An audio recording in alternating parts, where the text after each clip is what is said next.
Bab 346, Kecurangan yang dipaksa. Fang Yu tidak tertarik pada hal-hal seperti senjata ajaib dan teknik ajaib. Satu-satunya hal yang diinginkannya adalah energi spiritual. Alangkah hebatnya jika Taoist Wuji dapat meninggalkan jejak spiritual bagi keturunannya. Fang Yu memandang jalan pegunungan di depannya dengan senyum main-main di wajahnya. Sekarang setelah dia mengetahui rutinitas di tanah warisan, tentu saja tidak mungkin baginya untuk mengikuti jalan ini lagi dan menerima apa yang disebut ujian. Dia ingin mendapatkan warisan secara langsung. Fang Yu tahu bahwa ada warisan di setiap gunung berapi, tetapi dia tidak yakin gunung berapi mana yang mengandung warisan yang mengandung energi spiritual. Jadi dia memutuskan untuk mengambilnya satu persatu. Mari kita mulai dengan gunung berapi pertama. Setelah membuat keputusan, Fang Yu menendang kakinya dan tubuhnya terbang ke udara, menuju langit di atas gunung berapi. Dia ingin masuk langsung dari kawah dan mencapai pusat gunung berapi. Tepat seperti yang dipikirkan Fang Yu, dia merasakan kekuatan penindasan yang luar biasa kuat saat dia terbang hingga ketinggian kurang dari 5 meter. Seolah-olah ada gunung raksasa yang tidak bisa dihancurkan di atas kepalanya, dan tidak ada kemungkinan untuk menerobosnya. Inilah kekuatan batasan yang ditinggalkan oleh guru besar Taoist Wuji yang berada di tahap penyeberangan kesengsaraan. Ia ingin memastikan bahwa tidak seorang pun yang memasuki tanah warisan dapat berbuat curang atau mengambil jalan pintas. Fang Yu mencoba meninju langit di atas 2 kali. Dentuman, dentuman. Setelah 2 suara teredam, gaya yang melekat pada Fang Yu menjadi lebih kuat, menekan Fang Yu ke bawah, seolah mencoba memaksa Fang Yu kembali ke tanah. Tetapi Fang Yu tidak terpengaruh. Dia melihat sekeliling. Secara logika, pembatasan itu ibarat susunan sihir, dan keduanya mempunyai inti. Selama mata formasi itu disingkirkan, maka pembatasan akan otomatis terangkat. Fang Yu tidak ingin membuat terlalu banyak keributan, jadi dia ingin menemukan pusat susunan terlarang terlebih dahulu dan kemudian menghancurkannya. Tetapi dia berubah pikiran dan menyadari bahwa Taoist Wuji adalah seorang kultivator di tahap penyeberangan kesengsaraan. Selama tahap penyeberangan kesengsaraan, seseorang dapat disebut sebagai half-step immortal, yaitu setengah abadi. Makhluk pada level ini sudah mampu membuat aturan. Pembatasan yang ia buat belum tentu memiliki celah yang kentara seperti di bagian tengah formasi. Bahkan jika pusat formasi itu benar-benar ada, Fang Yu tidak ingin menghabiskan banyak waktu untuk mencarinya. Akan lebih cepat jika langsung masuk. Lebih jauh lagi, jika dia mencabut batasan itu, para prajurit lain di atas level Grandmaster di Pegunungan Api juga akan dapat merasakannya. Dengan cara seperti itu, para pendekar itu pun dapat mengambil jalan pintas seperti dia dan dengan mudah memasuki gunung berapi itu untuk merebut pusaka itu. Fang Yu tidak ingin membuat gaun pengantin untuk orang lain. Oleh karena itu, meskipun mungkin menimbulkan banyak kebisingan, Fang Yu memutuskan untuk memaksakan diri menerobos batasan tersebut. Fang Yu terjatuh kembali ke tanah dan menatap langit di atas. Kemudian, cahaya kemasan muncul di tubuhnya. Aura yang kuat dan sakral terpancar. Fang Yu memusatkan energi sejatinya pada kakinya, lalu menendang dengan keras. Boom! Tanah di bawah kakinya tiba-tiba ambruk dan penyok, dan Fang Yu melesat menuju langit dengan seluruh kekuatannya. Kekuatan pengikat itu menekan Fang Yu, tetapi Fang Yu berhasil bertahan. Fang Yu seperti roket, dan hanya dalam beberapa detik, ia melesat hingga ketinggian hampir 100 meter.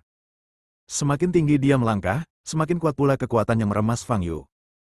Kekuatan batasan yang ditinggalkan oleh Taoist Wuji ingin menghancurkan Fang Yu hingga berkeping-keping. Namun, hal itu jelas tidak dapat dilakukan.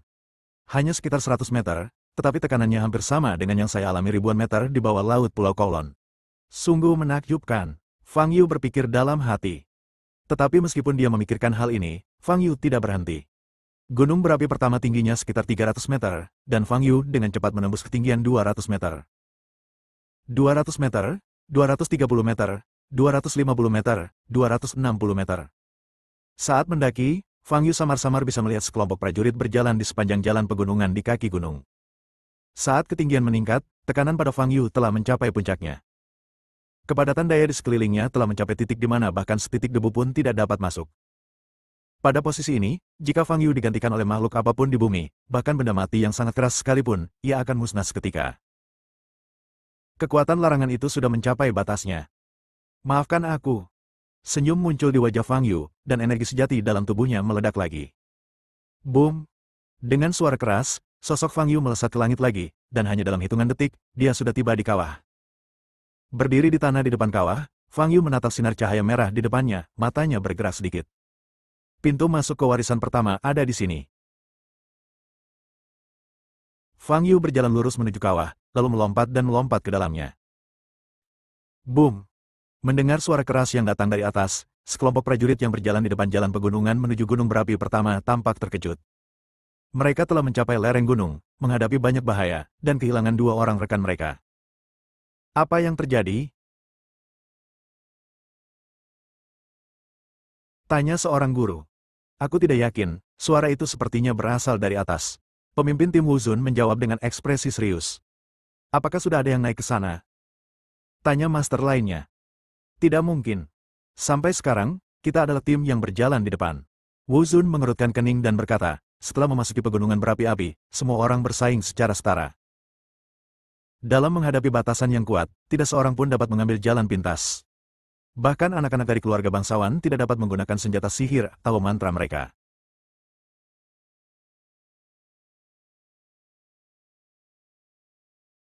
Mereka hanya dapat bergerak maju dengan patuh.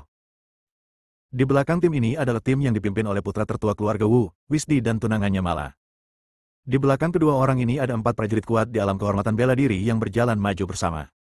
Semakin dalam mereka masuk, semakin besar tekanan pada mereka. Oleh karena itu, mereka tidak dapat mempercepat langkahnya sama sekali dan hanya dapat bergerak maju selangkah demi selangkah di bawah tekanan. Sebagai keturunan dari dua keluarga besar di wilayah tengah, Wisdi dan Mala memiliki status bangsawan dalam kehidupan sehari-hari mereka. Mereka tidak pernah mengalami perjalanan yang sulit seperti itu. Kakak Wisdi, berapa lama waktu yang dibutuhkan untuk mencapai puncak gunung? Aku sangat lelah. Tanya Mala sambil menyeka keringat di dahinya. Wisdi menarik napas, melirik Mala, dan berkata, sudah hampir waktunya. Kita sudah setengah jalan. Di belakang tim Wisdi, ada tim dari berbagai keluarga atau sekte besar. Identitas mereka mungkin sangat mulia dan tingkat kultivasi mereka mungkin sangat tinggi. Namun begitu Anda memasuki pegunungan berapi-api, semua ini harus dikesampingkan. Semua orang hanya bisa menahan tekanan dan panas, menghadapi berbagai kemungkinan bahaya, dan berjalan menuju puncak gunung pertama dengan susah payah. Tuan, apakah benar-benar tidak ada cara lain? Bisakah Anda menggunakan metode teleportasi? Kelompok sekte bulan jahat berjalan di tengah-tengah kelompok itu. Seorang guru bela diri mulai tidak sabar dan bertanya kepada Wu Hen yang berjalan di depan. Wu Hen berhenti berjalan, berbalik dan menatap Martial Lord, dan berkata dengan suara dingin, pemilik tanah warisan ini mungkin telah mencapai ranah Martial God yang legendaris, atau bahkan melampaui ranah ini. Apakah menurutmu kau dapat dengan mudah menerobos batasan yang ditetapkannya? Aku telah mencoba menggunakan keterampilan tubuh tadi, dan begitu aku menggunakannya, batasan akan mendeteksinya dan tekanan pada tubuhku akan meningkat tiba-tiba. Jika kau berhenti menggunakan sihir, tekanan pada tubuhmu akan semakin kuat hingga tak tertahankan bagi manusia. Jika kau ingin merasakan sensasi, kau tentu bisa mencoba menggunakan apparition. Aku tidak akan menghentikanmu. Setelah mendengar kata-kata Wu Hen, kelima master bela diri saling berpandangan, dan tentu saja tidak berani mengeluh lagi.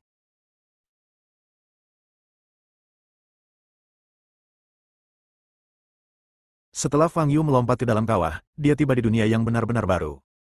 Ini tidak seperti bagian dalam gua vulkanik. Fang Yu berada di sebuah ruangan. Ada 6 pintu di sekelilingnya. Pola yang berbeda diukir pada panel pintu ke-6 pintu ini. Komposisi pola-pola ini cukup rumit, dan sekilas, mustahil untuk memahami apa artinya. Fang Yu tahu bahwa dia harus memilih pintu untuk masuk. Hanya dengan memilih pintu yang tepat Anda dapat memperoleh warisan. Fang Yu mengamati pola pada ke-6 pintu itu. Jika Anda perhatikan dengan saksama, Anda dapat melihat bahwa pola pada ke-6 pintu mengikuti pola tertentu. Selama Anda menghabiskan cukup waktu dan berhati-hati, Anda dapat mengikuti aturan ini, temukan perbedaan pada pola di atas salah satu pintu, dan masuk. Fang Yu tahu prinsipnya, tetapi dia tidak ingin membuang waktu. Dia sangat jelas tentang hal ini.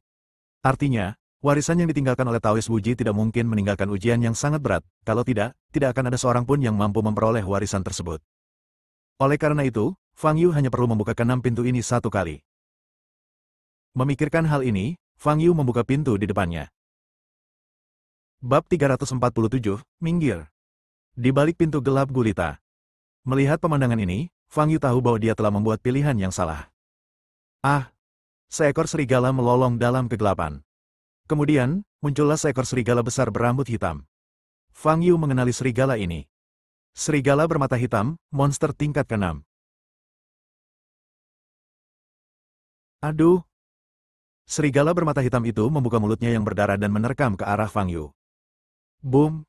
Fang Yu meninju, dan tubuh serigala bermata hitam itu langsung meledak. Jika semuanya sesulit ini, maka semuanya terlalu mudah. Fang Yu berjalan ke pintu kedua dan mendorongnya hingga terbuka. Kali ini, boneka yang diselimuti cahaya perunggu berjalan keluar dari pintu. Ia berjalan keluar pintu dan dengan cepat meninju Fang Yu. Boom! Dengan pukulan lainnya, Fang Yu menghancurkan boneka itu. Kemudian, Fang Yu membuka pintu ketiga. Jika Anda tidak menemukan pintu yang benar, musuh akan muncul di balik setiap pintu. Kekuatan musuh mungkin berada pada level monster tingkat ke-6. Fang Yu mengalahkan 5 musuh berturut-turut dan kemudian mendorong pintu ke-6. Akhirnya, tidak ada musuh yang muncul di dalam pintu ini. Fang Yu masuk, dan bagian depan yang awalnya gelap gulita tiba-tiba menampakkan cahaya terang. Ini adalah peti harta karun yang bersinar. Fang Yu melangkah maju dan ingin membuka peti harta karun itu, tetapi ternyata terkunci. Kemudian, pemandangan di depan Fang Yu tiba-tiba berubah, dan banyak dinding batu muncul di sekelilingnya. Labirin. Fang Yu tertegun sejenak. Benar saja, warisan Taoist Wuji tidak begitu mudah diperoleh. Dia harus berjalan melalui labirin ini dan mendapatkan kunci peti harta karun sebelum dia dapat membuka peti harta karun tersebut. Fang Yu menatap peti harta karun di depannya dengan tatapan jenaka di matanya. Peti harta karun itu berada tepat di depannya, jadi dia tidak perlu mencari kuncinya. Fang Yu melangkah maju dan melihat kunci peti harta karun. Kunci itu bersinar dengan cahaya kemasan redup dan ditutupi dengan kekuatan penahan yang samar. Dalam situasi ini, sebagian besar kultivator jiwa baru lahir hanya bisa pergi dan mencari kuncinya dengan patuh. Saat Taoist Wuji memasang kunci itu, dia tidak dapat membayangkan bahwa ribuan tahun kemudian, tanah warisannya akan menyambut seseorang yang tidak masuk akal dan melanggar aturan seperti Fang Yu. Boom! Fang Yu meninju kunci. Kunci yang bersinar dengan cahaya kemasan itu tiba-tiba retak, lalu hancur total. Fang Yu melempar kunci ke samping dan membuka peti harta karun. Bas! Cahaya yang menyilaukan muncul di peti harta karun dan menghilang setelah waktu yang lama. Di dalam peti harta karun, ada cakram yin yang. Sisi kiri adalah yin dan sisi kanan adalah yang. Ini merupakan senjata sakti eksklusif milik Taoist Wuji. Fang Yu mengambil piring yin yang dan segera merasakan embusan napas murni, dan pada saat yang sama bergetar hebat. Senjata ajaib tingkat ini sudah memiliki kesadarannya sendiri. Ketika disentuh lagi setelah bertahun-tahun, ia segera ingin mengenali pemiliknya. Fang Yu tidak tahu banyak tentang Taoist Wuji, jadi dia tidak tahu fungsi khusus dari piring yin yang. Mungkinkah itu senjata ajaib luar angkasa? Fang Yu berspekulasi saat dia merasakan kekuatan spasial yang terpancar dari cakram yin yang. Fang Yu tidak memikirkannya matang-matang. Dia tahu bahwa ketujuh gunung berapi sedang didaki pada saat ini. Dia harus bergegas dan menemukan warisan yang berhubungan dengan energi spiritual sebelum orang lain. Jadi Fang Yu memasukkan piring yin yang ke dalam tas penyimpanannya dan bersiap untuk pergi. Pada saat ini, cahaya putih tiba-tiba muncul di bawah kaki Fang Yu. Lalu, datanglah kekuatan luar angkasa. Detik berikutnya, sosok Fang Yu muncul di percabangan di depan pegunungan berapi-api. Pada saat yang sama, sinar cahaya merah yang dikeluarkan dari kawah gunung berapi pertama menghilang. Fang Yu berdiri di tempatnya, lalu sosok-sosok muncul satu demi satu di sekelilingnya. Para prajurit yang mendaki gunung berapi pertama juga diteleportasi kembali ke lokasi ini. Begitu warisan itu diambil, semua peserta ujian akan diteleportasi keluar. Cukup menarik, pikir Fang Yu. Para prajurit yang diteleportasi keluar semuanya tampak bingung dan saling memandang satu sama lain. Satu tim prajurit hendak mendaki ke puncak gunung berapi. Mereka semula sangat gembira, karena mengira akan menerima warisan. Tetapi mereka tidak pernah dapat membayangkan bahwa dalam sekejap, mereka kembali ke titik awal. Apa yang terjadi? Beberapa prajurit tidak dapat menerima kenyataan dan berteriak. Lihat, sinar cahaya di atas gunung berapi itu telah menghilang. Seorang prajurit memperhatikan hal ini dan berseru. Semua prajurit mendongak pada saat yang sama dan memperhatikan hal ini. Apa artinya ini? Mungkinkah warisan itu telah diambil? Ini tidak mungkin. Kita jelas-jelas tim terdepan, dan bahkan kita belum sempat mencapai puncak gunung berapi. Bagaimana mungkin seseorang mengambil warisan itu? Teriak Master bela diri. Prajurit lainnya terdiam beberapa saat, dan wajah mereka tampak tidak senang.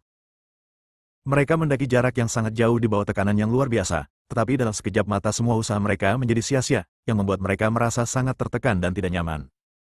Terutama Mala, yang lahir di keluarga bangsawan, sangat marah hingga matanya memerah dan dia dengan marah bertanya, apa yang terjadi? Wisdi di sampingnya memiliki ekspresi muram di wajahnya. Dia melihat gunung berapi di depannya dan kemudian keenam gunung berapi lainnya. Keenam gunung berapi itu masih memancarkan sinar cahaya warna-warni seperti sebelumnya, dan jelas tidak ada masalah.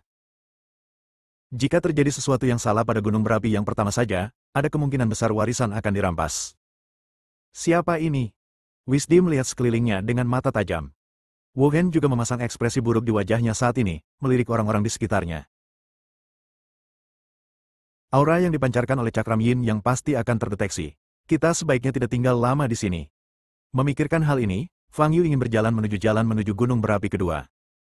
Tetapi pada saat ini, tatapan Wu Hen tertuju pada Fang Yu. Orang ini memancarkan aura aneh, dan dia berencana untuk pergi diam-diam saat ini. Mungkinkah? Wu Hen menyipitkan matanya, sosoknya melintas, dan dalam sekejap dia sudah ada di depan Fang Yu, menghalangi jalan Fang Yu. Fang Yu mengangkat kepalanya dan menatap Wu Hen. Wu Hen menunjukkan senyum dingin di wajahnya, tetapi tanpa membuka mulutnya, dia menggunakan ki sejatinya untuk mentransmisikan suaranya. Apakah kamu mengambil warisan gunung berapi ini? Fang Yu menggelengkan kepalanya. Aku bisa merasakan aura kuno yang terpancar dari tas penyimpanan itu pada dirimu. Apa itu? Tanya Wu Hen. Itu bukan urusanmu, kata Fang Yu langsung. Mendengar ini, senyum di wajah Wu Hen menjadi lebih cerah. Tunjukkan padaku tas penyimpanan itu. Jika tidak ada yang aneh di dalamnya, aku akan meminta maaf padamu. Wajah Fang Yu tampak acuh tak acuh, dan dia berkata, minggir. Sepertinya warisan di gunung berapi ini ada di tanganmu. Senyum di wajah Wu Hen tiba-tiba menghilang, dan dia berkata dengan dingin, dengan alam siantian belaka, kamu benar-benar dapat memenangkan warisan di depan begitu banyak prajurit seperti kami. Baiklah, aku dapat memberimu pilihan lain. Katakan padaku, bagaimana caramu memasuki gunung berapi itu dengan cepat dan mendapatkan warisan itu? Apakah kamu punya senjata ajaib khusus? Fang Yu menatap Wu Hen di depannya dan berkata dengan tenang, aku akan mengatakannya lagi, minggirlah. Baiklah, tampaknya kau telah memilih jalan ketiga. Aura Wu Hen tiba-tiba meledak, dan dia berkata dengan suara dingin, baiklah, selama aku membunuhmu, apakah itu warisan atau senjata ajaib khusus, semuanya akan menjadi milikku. Aura kultivasi Fang Yu menunjukkan bahwa dia hanyalah seorang seniman bela diri di alam Xiantian. Tentu saja, Wu Hen tidak meremehkan Fang Yu karena alasan ini. Dia tahu bahwa Fang Yu mungkin telah menguasai beberapa teknik atau senjata ajaib yang dapat menyembunyikan aura kultivasinya. Fang Yu harus memiliki kemampuan tertentu untuk dapat merebut warisan itu sebelum semua prajurit. Namun warisan dan cara untuk memasuki gunung berapi dengan cepat ada tepat di depannya, Wu Hen tidak akan pernah melepaskannya. Dia menduga bahwa kekuatan utama Fang Yu hanyalah seorang martial lord. Sebagai puncak alam kehormatan bela diri, Wu Hen, yang berdiri di puncak dunia seni bela diri di wilayah tengah, tentu saja tidak akan takut. Ahli bela diri biasa tidak ada bedanya dengan semut di depannya dan dapat dibunuh hanya dengan satu tangan. Serahkan hidupmu, kata Wu Hen dingin, lalu menamparkan kepala Fang Yu dengan telapak tangannya. Fang Yu mengulurkan tangan kirinya dan meraih lengan Wu Hen. Namun meski begitu, energi sejati yang terkandung di tangan Wu Hen masih mengenai kepala Fang Yu. Boom! Dengan ledakan keras, gelombang udara yang kuat menyebar. Para prajurit di sekitar semuanya terkejut dan mundur. Mengapa seseorang tiba-tiba mengambil tindakan? Para prajurit pun bingung. Di tengah asap dan debu, Fang Yu sudah bertarung dengan Wu Hen. Serangan Wu Hen sangat ganas, dan setiap serangan ditujukan langsung ke titik vital Fang Yu. Mata Fang Yu tampak acuh tak acuh. Dia masih harus mendapatkan warisan dari 6 gunung berapi yang tersisa dan tidak punya waktu untuk disia-siakan di sini. Setelah menghindari pukulan Wu Hen lagi, Fang Yu mundur selangkah, mengepalkan tangan kanannya, dan cahaya kemasan samar muncul di tinjunya. Wu Hen memanfaatkan kesempatan saat Fang Yu berhenti bergerak, membentuk pedang di tangannya, dan menebas ke arah dahi Fang Yu. Mati. Bila pedang itu mengenai dahi Fang Yu. Wu Hen membuka matanya lebar-lebar, matanya dipenuhi kenikmatan haus darah. Dalam dugaannya, Fang Yu akan terbelah dua olehnya di detik berikutnya. Boom! Ketika bilah pedang itu menyentuh dahi Fang Yu, terdengar suara benturan logam yang tumpul. Lalu, bilahnya langsung patah. Bagaimana ini mungkin? Wajah Wu Hen berubah drastis. Pada saat ini, Fang Yu mengangkat matanya dan menatap Wu Hen dengan acuh tak acuh. Saat bertemu dengan tatapan ini, Wu Hen tiba-tiba merasakan napas kematian mendekat. Tinju kanan Fang Yu menghantam lurus ke arah dada kiri Wu Hen. Kecepatan pukulan ini terlalu cepat, dan tubuh Wu Hen terlalu dekat dengan Fang Yu, jadi dia tidak bisa menghindar sama sekali. Boom! Pukulan Fang Yu langsung mengenai dada kiri Wu Hen. Sebuah lubang berdarah meledak di dada kiri Wu Hen, dan jantungnya meledak. Bab 348, 5 sampah. Mata Wu Hen membelalak, hanya ada kengerian dan ketidakpercayaan di dalamnya. Dia tidak pernah menyangka Fang Yu akan sebegitu menyimpangnya. Dia menangkis serangan pedangnya hanya dengan tubuhnya, lalu meninju dada kirinya dengan kecepatan yang luar biasa. Sebagai ahli bela diri teratas di wilayah tengah, dia bahkan tidak memiliki kesempatan untuk menampilkan sihir dan seni bela dirinya. Siapa orang ini? Sebelum Wu Hen kehilangan kesadaran, ini adalah satu-satunya obsesi dalam pikirannya. Sampai saat kematiannya, dia tidak tahu identitas orang lain itu. Dia tidak mau menerimanya. Boom! Tubuh Wu Hen terlempar mundur bagaikan bola meriam, menghantam keras sebuah batu di kejauhan, lalu terjatuh ke tanah, tak bergerak. Kemudian, darah merah tua perlahan mengalir keluar dari lubang berdarah di dada kirinya. Melihat kejadian itu, para pendekar yang ada di situ masih dalam keadaan terkejut. Apa yang sebenarnya terjadi? Mereka hanya mendengar ledakan keras, dan kemudian dua aura kuat datang. Lalu mereka menoleh, namun yang terlihat hanyalah gumpalan debu, diikuti oleh sesosok tubuh yang terbang dari tengah asap dan debu, menabrak batu-batu di kejauhan, lalu jatuh tak bergerak dalam genangan darah. Mereka bahkan tidak tahu siapa yang tergeletak di tanah. Suasana hening sekitar 3 detik. 5 guru besar bela diri dari Sekte Bulan Jahat akhirnya sadar kembali. Metropolitan. Raut wajah kelima pendekar bela diri itu berubah drastis, mereka pun menyerbu ke arah sosok yang tergeletak di genangan darah itu. Mereka mendatangi Wu Hen, membalikkan tubuhnya, dan wajah mereka berubah lagi. Pada saat ini, wajah Wu Hen berlumuran darah dan penampilannya tidak dapat dilihat dengan jelas. Sebuah lubang berdarah seukuran kepalan tangan muncul di dada kirinya, tidak ada apa-apa di dalamnya dan darah mengalir keluar deras. Metropolitan. Melihat kejadian itu, kelima pendekar itu menjadi geram dan mata mereka pun memerah. Bagaimana mungkin? Pemimpin klan mereka adalah seorang pejuang yang kuat di puncak seni bela diri, dengan sedikit saingan di seluruh wilayah tengah. Bagaimana dia bisa mati begitu saja? Master Sekte.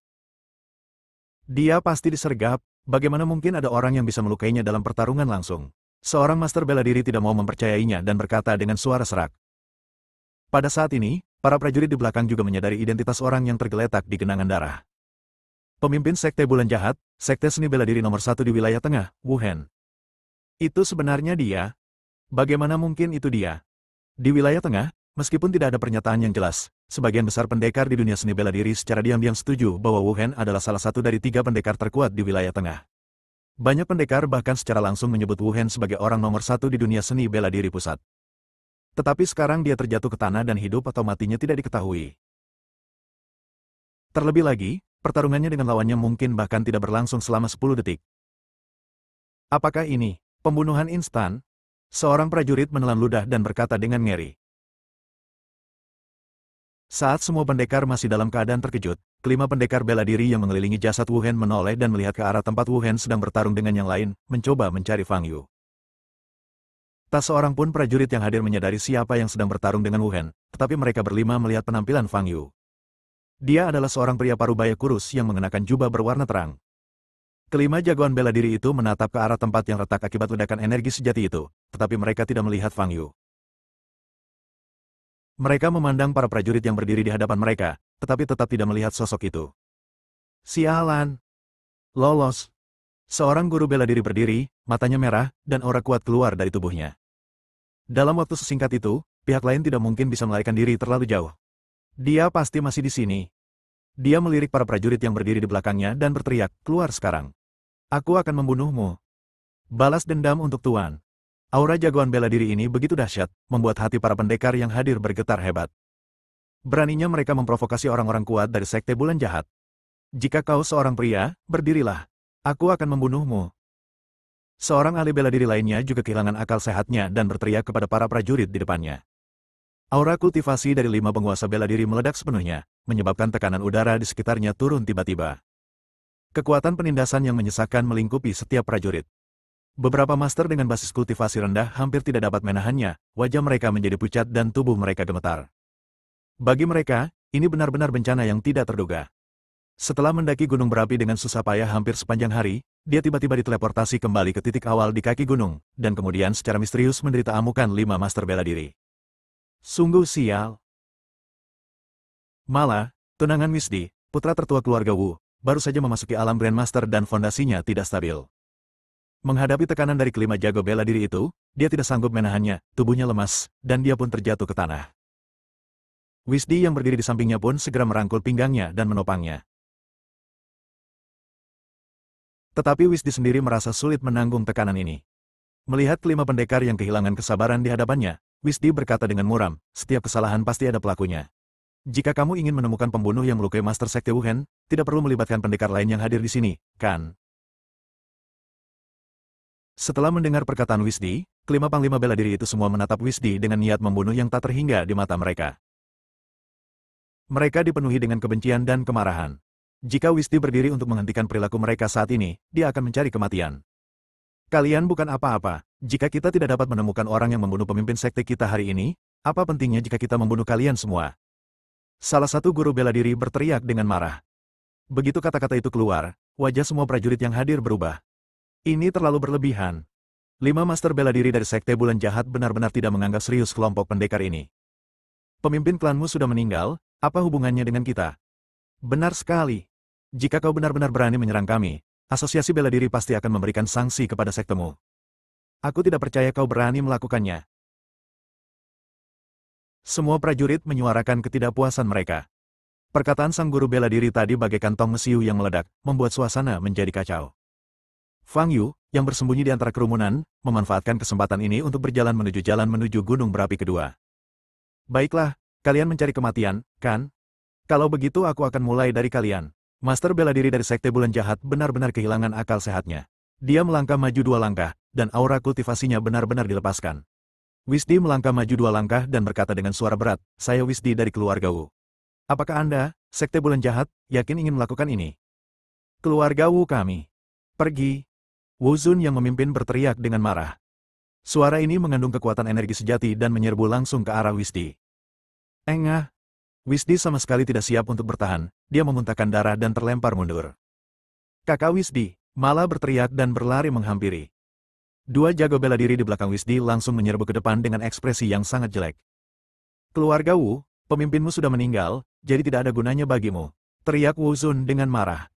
Perbuatan jagoan bela diri ini pun sempat membuat pendekar lain yang hadir ikut tertekan. Dia bahkan tidak memberikan wajah pada keluarga Wu dan langsung menyerang putra tertua keluarga Wu. Sepertinya kelima jago bela diri Sekte Bulan Jahat sudah kehilangan akal sehatnya. Di antara para pendekar yang mendaki gunung berapi pertama, ada 7 orang guru besar bela diri dan puluhan guru besar. Jika mereka benar-benar bersatu, tentu mereka tidak akan takut satu sama lain. Tetapi masalahnya adalah kelima jago bela diri Sekte Bulan Jahat kini tampaknya telah menjadi gila. Tidak ada seorang pun yang mau berkelahi dengan anjing gila, karena pihak lain akan menggigit Anda mati-matian dan tidak akan ragu untuk berkelahi dengan Anda sampai Anda berdua terluka. Terlebih lagi, pihak lain adalah 5 master bela diri. Oleh karena itu, semua prajurit yang hadir agak takut, dan tidak ada seorang pun yang mau menonjol dan menarik perhatian api. Baiklah, mari kita singkirkan kelima sampah ini sebelum kita pergi. Fang Yu awalnya ingin pergi, tetapi dia tidak ingin melibatkan prajurit lain. Sungguh tragis bahwa sekelompok orang ini telah melakukan perjalanan yang sia-sia ke gunung api. Tidak perlu membiarkan mereka menderita cedera kedua. Memikirkan hal ini, Fang Yu berbalik dan bergegas menuju 5 master bela diri yang berdiri di depannya. "Aku di sini." Fang Yu berkata dengan nada tenang. Setelah mendengar suara Fang Yu, kelima master bela diri masih tidak dapat bereaksi. Detik berikutnya, Fang Yu muncul di belakang pendekar bela diri yang paling dekat dengannya, mengangkat kakinya, dan menendang punggungnya. "Ah!" Sang guru bela diri berteriak, meludahkan banyak darah, dan jatuh ke depan. Beberapa guru besar bela diri menoleh ke belakang dan hanya melihat bayangan yang melintas di udara. Retakan. Detik berikutnya, suara patah tulang terdengar. Leher seorang master bela diri patah. "Dia datang, cepat, ah!" Seorang guru bela diri lainnya berteriak, lalu terdengar suara teredam, dan seluruh orang itu terlempar keluar. Bab 349, merebut warisan secara berurutan. Pergerakan Fang Yu seperti hantu, hanya meninggalkan bayangan di udara. 5 pendekar dari Sekte Bulan Jahat bahkan tidak sempat menyentuh Fang Yu. Mereka semua tewas hanya dalam beberapa detik. Mereka mengalami patah leher, organ dalam mereka hancur karena pukulan, atau ditendang puluhan meter jauhnya. 5 jagoan bela diri yang tadi bersikap sombong, kini terjatuh dalam 5 posisi berbeda, berlumuran darah, dan tak bisa bergerak. Terjadi keheningan di mana-mana. 5 master bela diri. Ini Wu Zun. Wu Zun. Seorang pejuang kuat yang hanya ada satu di antara sejuta. Mati begitu saja. 5 jagoan bela diri yang baru saja mengatakan akan membunuh mereka semua mati begitu saja. Dulu, para pendekar yang hadir bahkan tidak dapat membayangkan bagaimana cara membunuh 5 jago bela diri dalam hitungan detik. Tetapi sekarang, mereka menyaksikan pemandangan ini dengan mata kepala mereka sendiri. Suatu pemandangan yang benar-benar di luar pemahaman mereka. Sementara para prajurit masih terkejut, Fang Yu sudah berbalik dan bergegas menuju gunung berapi kedua. Para prajurit yang tetap di tempatnya menatap kosong ke punggung Fang Yu. Siapa orang ini? Entahlah. Yang ku tahu, jika kejadian hari ini tersebar, seluruh dunia persilatan di wilayah tengah akan terguncang. Ya, Wu Hen dan kelima martial lord ini mungkin adalah anggota inti dari Sekte Bulan Jahat. Tetapi mereka semua dibunuh oleh satu orang. Setelah para prajurit sadar kembali, mereka masih memperlihatkan ekspresi terkejut di wajah mereka dan mulai berdiskusi dengan suara pelan. Fang Yu tiba di kaki gunung berapi kedua, dan seperti sebelumnya, dia melompat dan dengan paksa menerobos batasan yang ditetapkan oleh Taoist Wuji. Ketika Fang Yu tiba di puncak gunung berapi, dia dapat melihat banyak tim yang hampir mendaki ke puncak. Fang Yu tidak tinggal lebih lama dan melompat ke dalam kawah. Kali ini, apa yang muncul di depan Fang Yu adalah sebuah istana. Dibandingkan dengan gunung berapi pertama, pengujian gunung berapi kedua lebih mudah. Fang Yu baru saja memasuki istana ketika sekelompok besar boneka prajurit mengenakan baju besi emas dan memegang pedang panjang bergegas keluar dari depan. Sasaran dari boneka-boneka ini sangat jelas. Mereka mengangkat pedang mereka dan menebas Fang Yu. Boom! Sedetik kemudian seluruh istana berguncang hebat. Sekelompok besar boneka prajurit dihancurkan berkeping-keping oleh telapak tangan Fang Yu dan berserakan di tanah. Setelah berurusan dengan boneka-boneka ini, Fang Yu berjalan menuju singgasana di atas istana. Begitu dia melangkah ke tangga singgasana, cahaya putih muncul di singgasana di depannya. Kemudian, sebuah peti harta karun muncul di singgasana. Peti itu tampak persis sama dengan peti harta karun yang terlihat di gunung berapi pertama dan juga terkunci. Fang Yu melangkah maju, meraih gembok yang bersinar dengan cahaya kemasan samar dengan kedua tangan, dan menariknya dengan kuat. Retakan! Gemboknya langsung dirobek oleh Fang Yu. Fang Yu membuka peti harta karun, dan di dalamnya terdapat setumpuk jimat. Fang Yu telah melakukan penelitian ekstensif terhadap Fudi. Dia mengambil sebuah Fudi di permukaan dan mengamatinya dengan saksama. Pola pada jimat ini cukup rumit, dengan satu simbol terhubung dengan simbol lainnya. Fang Yu hanya perlu melihat jenis jimat ini untuk mengetahui fungsinya. Tipe ruang Fudi. Dengan kata lain, tujuannya adalah untuk memindahkan Fudi. Cara penggunaannya sangat mudah. Pertama-tama gunakan mantra untuk menemukan koordinat, lalu aktifkan jimat untuk berteleportasi ke koordinat yang ditentukan. Karena jimat bertipe ruang angkasa ini terhubung dengan kekuatan ruang angkasa, maka proses produksinya pun menjadi sangat rumit. Alhasil, kini selain Fang Yu, tidak ada seorang pun yang menguasai keahlian ini, dan keahlian ini pun telah musnah sepenuhnya. Meskipun Fang Yu mampu membuat jimat jenis ini, dia tidak mau menghabiskan banyak usaha. Membuat jimat teleportasi sangatlah rumit. Jika pola pada jimat digambar salah, seluruh jimat akan rusak dan harus dibuat ulang dari awal. Mungkinkah ini semua adalah jimat tipe ruang angkasa? Berapa lama waktu yang dibutuhkan Taoist Wuji untuk membuatnya? Fang Yu sedikit terkejut dan membalik-balik jimat di tangannya. Akan tetapi, tidak seperti apa yang dipikirkannya, di antara tumpukan jimat tersebut, hanya ada 10 jimat bertipe ruang angkasa, sedangkan sisanya adalah jimat ofensif dan defensif. Fang Yu membolak-baliknya dengan santai dan hampir yakin bahwa Taoist Wuji adalah seorang ahli jimat yang sangat kuat. Setiap jimat yang dibuatnya memiliki fungsi yang sangat kuat, sejalan dengan identitasnya sebagai seorang kultivator di tahap penyeberangan kesengsaraan. Fang Yu memasukkan tumpukan jimat ke dalam tas penyimpanannya, berbalik dan ingin pergi. Dor, dor, dor. Pada saat ini, suara langkah kaki yang berat terdengar. Di depannya, seekor gorila setinggi sekitar 4 atau 5 meter muncul. Gorila ini unik karena kulitnya ditutupi lapisan pelindung perak. Boneka lainnya. Tampaknya Taoist Wuji juga memiliki penelitian mendalam tentang boneka. Fang Yu tahu bahwa gorila berbaju besi ini pasti memiliki kunci untuk membuka peti harta karun. Namun, Fang Yu tidak bisa menggunakannya sama sekali. Dentuman, dentum, dentum. Gorila itu berlari menuju Fang Yu. Boom! Fang Yu melompat, terbang ke udara, dan menendang gorila itu tepat di dada. Boom! Dengan suara keras, baju besi perak pada tubuh gorila itu hancur berkeping-keping. Fang Yu menendang kepala gorila itu lagi. Boom! Kepala boneka gorila itu langsung meledak, kemudian seluruh tubuhnya kehilangan kendali dan jatuh ke tanah dengan suara keras. Setelah gorila itu jatuh ke tanah, cahaya putih muncul di bawah kaki Fang Yu. Setelah beberapa detik, Fang Yu diteleportasi lagi ke percabangan di depan pegunungan berapi-api. Kelompok prajurit yang diteleportasi keluar dari gunung berapi pertama masih berdiri di sana, dan mereka bahkan belum pulih dari kematian mendadak 5 master bela diri dari Sekte Bulan Jahat. Pada saat ini, para prajurit yang mendaki gunung berapi kedua juga diteleportasi kembali ke percabangan satu persatu. Sama seperti para prajurit di gunung berapi pertama tadi, kelompok prajurit ini tampak kebingungan. Kau menatapku, aku menatapmu, hanya kebingungan yang terlihat di wajah mereka. Sampai mereka bereaksi dan mendengar ratapan. Kebanyakan dari mereka kelelahan dan akan segera melihat cahaya. Namun mereka hanya berjarak sedikit saja dan mereka terteleportasi keluar. Apakah ini adil? Seseorang telah mengambil warisan itu sebelum kamu. Itulah sebabnya kamu diteleportasi keluar. Pada saat ini, seorang prajurit yang diteleportasi keluar dari gunung berapi pertama berkata. Ketika para prajurit yang diteleportasi keluar dari gunung berapi kedua mendengar kata-kata ini, wajah mereka berubah. Terutama kelompok prajurit yang berjalan di depan, paling dekat dengan puncak gunung berapi, memiliki ekspresi tidak percaya di wajah mereka.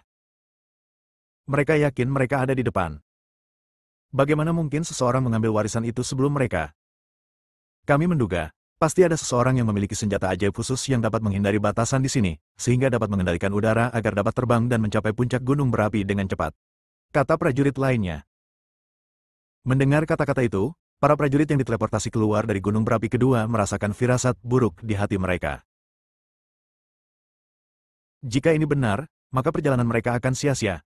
Total ada 7 gunung berapi, dan semua warisan kemungkinan akan jatuh ke tangan satu orang. Bajingan mana yang melakukan ini? Pada saat ini, seorang prajurit berteriak marah ke langit. Entahlah, tidak ada tanda-tanda sama sekali. Hanya saja ada sesuatu yang terjadi di sini tadi. Seorang pendekar menceritakan kembali pertarungan antara Sekte Bulan Jahat dan Fang Yu. Mendengar kelima jago bela diri itu tewas dalam hitungan detik, seluruh pendekar yang diteleportasi keluar dari gunung berapi kedua pun terkejut. Seorang pendekar bereaksi dan berkata dengan tegas, "Aku yakin, lelaki misterius yang kamu bicarakan itu adalah orang yang telah merampas warisan kedua gunung berapi itu." Banyak prajurit setuju dengan pandangan ini. Tapi apa boleh buat, orang ini bisa dengan mudah membunuh seorang master bela diri dalam hitungan detik. Siapa yang berani memprovokasi dia? Kata seorang pendekar. Ada begitu banyak dari kita di sini. Beranikah dia membunuh kita semua? Jika kau bertanya padaku, kita harus bekerja sama untuk menemukan lelaki misterius ini. Kalau begitu, biarkan dia membagi sebagian warisannya dengan kita. Begitu banyak prajurit di sini yang datang dari jauh, kita tidak mungkin kembali dengan tangan kosong, kan? Lelaki misterius ini tidak mungkin berpikir untuk mengambil semua harta karun ini sendirian. Teriak prajurit lainnya. Perkataannya langsung membangkitkan gelombang persetujuan. Ya, bagaimana dia bisa menikmati semua hal baik ini sendirian? Karena kita akan diteleportasi setelah menerima warisan, orang misterius ini pasti ada di antara kita sekarang. Ayo kita cari dia bersama. Semuanya, perhatikan. Ketika pria misterius itu bertarung dengan master bela diri dari Sekte Bulan Jahat, aku melihat pakaian dan bentuk tubuhnya. Dia mengenakan jubah putih pucat dan agak kurus. Hampir 100 prajurit marah dan mulai mencari Fang Yu. Pada saat ini, Fang Yu telah menggunakan keterampilan tubuhnya untuk meninggalkan kerumunan dan tiba di kaki gunung berapi ketiga.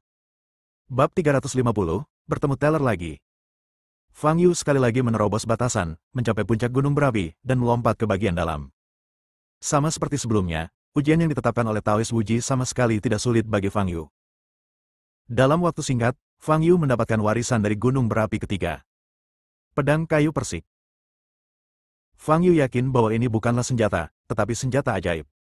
Dan fungsinya kemungkinan besar terkait dengan metode latihan yang dianut oleh Taoist Wuji. Fang Yu meraih pedang kayu persik dan mencoba mengalirkan ki sejati ke dalamnya. Ketika energi sejatinya memasuki pedang kayu persik, semburan gas putih segera keluar dari pedang. Ini adalah kekuatan Taoisme yang lengkap. Kekuatan semacam ini secara khusus dirancang untuk mengalahkan semua hal jahat. Yaitu, jiwa-jiwa yang dizalimi, roh-roh yang tidak mati, dan sejenisnya. Senjata ajaib yang bagus. Fang Yu memasukkan pedang kayu persik ke dalam tas penyimpanan. Sesaat kemudian, semburan cahaya putih muncul, dan Fang Yu diteleportasi kembali ke percabangan di depan pegunungan berapi-api. Menyaksikan para prajurit yang sedang mendaki gunung berapi ketiga diteleportasi keluar satu demi satu, para prajurit lain yang hadir tahu bahwa warisan gunung berapi ketiga telah diambil oleh pria misterius itu lagi. Hanya kurang dari 2 menit.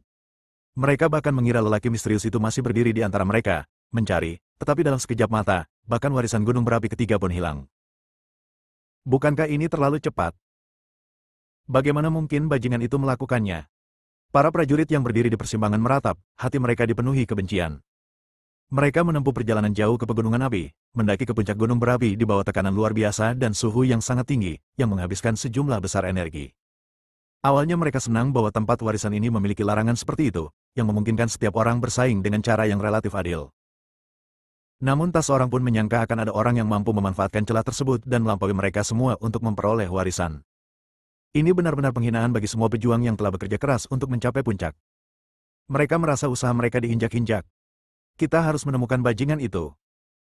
Para prajurit yang hadir sedikit gila. Pada saat ini, Fang Yu telah tiba di kaki gunung berapi keempat dan bergegas naik lagi. Di jalan pegunungan, sebuah tim sedang mendaki dengan susah payah. Itu adalah tim keluarga Han yang dipimpin oleh Saoki. Saoki berkeringat deras dan wajahnya sedikit pucat.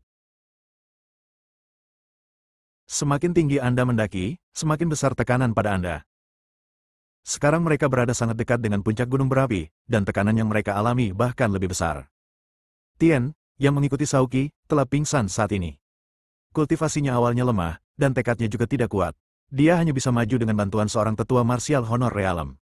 Saudaraku, aku tidak dapat bertahan lebih lama lagi. Tian berkata kepada Saoki. Saoki menoleh dan menatap Tian, lalu berkata, tunggu 5 menit lagi, kita akan segera mencapai puncak gunung, lalu kita akan. Sebelum Saoki bisa menyelesaikan kata-katanya, dia melihat wajah Tian tiba-tiba berubah dan dia mendongak ke langit. Ada apa? Tanya Saoki. Ya, seseorang terbang langsung ke atas. Tian berkata dengan ngeri. Saoki segera menoleh dan melihat sesosok tubuh terbang ke puncak gunung berapi, lalu mendarat di puncak gunung dan menghilang dari pandangan. Ini. Wajah Saoki langsung berubah. Bagaimana ini mungkin? Dia telah mencobanya sebelumnya, tetapi dia tidak dapat menggunakan kinya untuk terbang begitu dia memasuki jangkauan gunung berapi tersebut. Tekanan di atas kepalanya seberat gunung Tai. Bagaimana mungkin seorang prajurit dapat terbang dan terbang langsung ke puncak gunung berapi itu? Hati Saoki hancur karena dia terkejut. Tidak peduli bagaimana orang itu melakukannya, dia berhasil mencapai puncak gunung. Asal dia bisa sampai di puncak gunung, bukankah warisan gunung ini akan jatuh ke tangannya? Mereka telah menghabiskan begitu banyak tenaga, bagaimana mungkin mereka membiarkan perjalanan itu menjadi sia-sia? Tuan muda, meskipun orang ini bisa masuk, dia mungkin tidak bisa mendapatkan warisan. Dilihat dari berbagai batasan di tempat warisan ini, ujian untuk mendapatkan warisan jelas bukan hanya mendaki gunung berapi. Pasti ada ujian lain di sana. Selama kita mempercepat langkah, kita masih bisa mengejar, kata tetua Wuzun di samping. Hal ini masuk akal. Saoki mengangguk dan berkata, kalau begitu, mari kita percepat. Mempercepat langkah. Aku benar-benar tidak tahan lagi. Tian mengeluh, seluruh tubuhnya basah oleh keringat. Jika kau tidak ingin naik, maka tetaplah di sini dan tunggu kami kembali. Saoki mengerutkan kening. Wajah Tian berubah dan dia hendak berbicara. Namun detik berikutnya, cahaya putih muncul di bawah kaki mereka. Kakak. Sebelum Tian sempat bertanya, seluruh tim menghilang di tempat. Ketika mereka membuka mata lagi, mereka sudah kembali berada di antara sekelompok besar prajurit. Warisan gunung berapi keempat juga telah diambil. Kecepatannya bahkan lebih cepat dari sebelumnya. Ini baru 1 menit. Teriak seorang prajurit. Ya Tuhan. Banyak prajurit yang berada di ambang kehancuran. Apa yang terjadi? Tian tampak bingung. Setelah mendengar kata-kata yang tersebar dari para prajurit di sekitarnya, Saoki dengan cepat memahami situasinya. Siapa orang itu yang mampu merebut warisan dalam waktu sesingkat itu? Wajah Saoki tampak sangat muram. Saat itu, mereka sangat dekat dengan puncak gunung berapi dan memiliki peluang besar untuk memperoleh warisan gunung berapi tersebut. Namun seorang pria misterius tiba-tiba muncul dan mencegat mereka. Warisan yang begitu dekat dengan kita hilang begitu saja. Saoki tidak bisa menerimanya. Kita harus menemukan pria misterius ini. Tuan muda, apa yang harus kita lakukan sekarang? Tanya tetua di samping Saoki.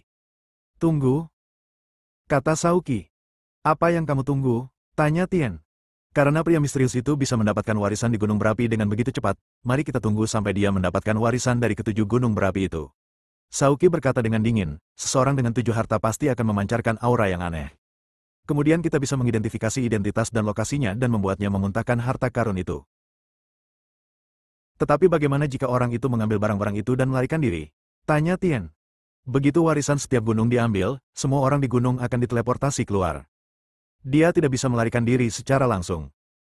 Kita hanya perlu menunggu di sini sampai dia muncul, kata Saoki. Sekitar 1 menit setelah Saoki selesai berbicara, seberkas cahaya dari gunung berapi kelima juga menghilang. Setelah itu, sekelompok besar prajurit lainnya diteleportasi kembali. 3 menit kemudian, sinar cahaya dari pegunungan ke-6 juga menghilang. Hampir 300 prajurit sudah berdiri di percabangan di depan pegunungan api, dan masing-masing dari mereka memiliki tingkat kultivasi di atas tingkat Grandmaster. Pada saat ini, sekelompok prajurit dengan tingkat kultivasi di bawah Grandmaster baru saja tiba di persimpangan jalan. Melihat sekelompok besar prajurit di atas tingkat Grandmaster di depan mereka, wajah kelompok itu berubah. Kenapa kalian semua berdiri di sini? kenapa kalian tidak naik ke gunung? Livia berbaur di antara kerumunan, menatap ke 6 gunung berapi di depannya yang tidak lagi memancarkan sinar cahaya, matanya penuh dengan keterkejutan dan kebingungan. Kemudian dia melihat sekelilingnya, mencoba menemukan Fang Yu. Gunung berapi ke-7. Gemi telah berjalan jauh mendaki gunung bersama gurunya Viva dan merasa kelelahan. Terutama Ruolan, yang hanya tinggal setengah langkah lagi untuk menjadi seorang Grandmaster, telah mencapai batasnya. Tuan, mari kita istirahat. Saya tidak bisa bertahan lebih lama lagi, kata Gemi. Viva menoleh ke arah Ruolan dan memarahinya. Kamu tidak berkonsentrasi saat aku memintamu berlatih seperti biasa, dan hari ini kamu malah menghalangi kami. Meski begitu, Viva sendiri juga kelelahan. Namun, demi menjaga martabat tuannya, dia tidak bisa mengambil inisiatif untuk meminta istirahat. Kata-kata Gemi memberinya jalan keluar. Kalau begitu, mari kita istirahat dulu, kata Viva. Ruolan menghela napas lega, berdiri di sana, menaruh tangannya di lutut, dan bernapas berat. Pada saat ini, sebuah sosok tiba-tiba muncul di belakang mereka, berjalan sangat cepat, hampir berlari. Mampu berlari di bawah tekanan yang begitu tinggi, kekuatan orang ini sungguh mengerikan. Sang guru dan kedua muridnya menatap pria ini dengan heran. Mereka melihat bahwa dia mengenakan jubah hitam dan wajahnya ditutupi kain hitam, hanya memperlihatkan sepasang pupil berwarna putih keabu-abuan. Orang ini terlihat agak aneh, dan auranya agak dingin. Viva menarik Gemi di depannya, menjauh dari pria bertopeng itu. Pria bertopeng itu semula menatap lurus ke jalan di depannya, dan tampak sama sekali tidak mempedulikan 3 orang di sampingnya. Tetapi saat dia melewati Gemi, dia tiba-tiba berhenti dan menoleh. Sepasang pupil berwarna putih keabu-abuan menatap lurus ke arah Gemi. Tubuh spiritual yang lengkap. Sungguh bahan yang bagus untuk pemurnian. Tenggorokan pria bertopeng itu bergerak, mengeluarkan suara yang tidak menyenangkan dan kasar. Apa yang ingin kamu lakukan? Viva melindungi Gemi di belakangnya, tampak muram, dan bertanya. Berikan dia padaku dan aku akan mengampuni nyawamu. Suara pria bertopeng itu sedingin besi. Fang Yu bergegas ke langit dan tiba di puncak gunung berapi ke-7. 6 gunung berapi sebelumnya semuanya adalah senjata ajaib dan sejenisnya, yang berarti bahwa warisan kultivasi yang sebenarnya ada di dalam gunung berapi ini. Ini adalah satu-satunya hal yang Fang Yu pedulikan. Fang Yu begitu gembira hingga membutuhkan waktu kurang dari 10 detik untuk mencapai puncak gunung berapi setinggi 400 meter itu. Ketika ia mendarat di puncak gunung berapi itu, pakaiannya tercium bau terbakar. Fang Yu menatap kawah di depannya yang menyemburkan sinar cahaya biru, melangkah maju beberapa langkah, dan hendak melompat turun. Pada saat ini, suatu kekuatan besar menyerang Fang Yu dari belakang dan menghantam punggung Fang Yu. Boom!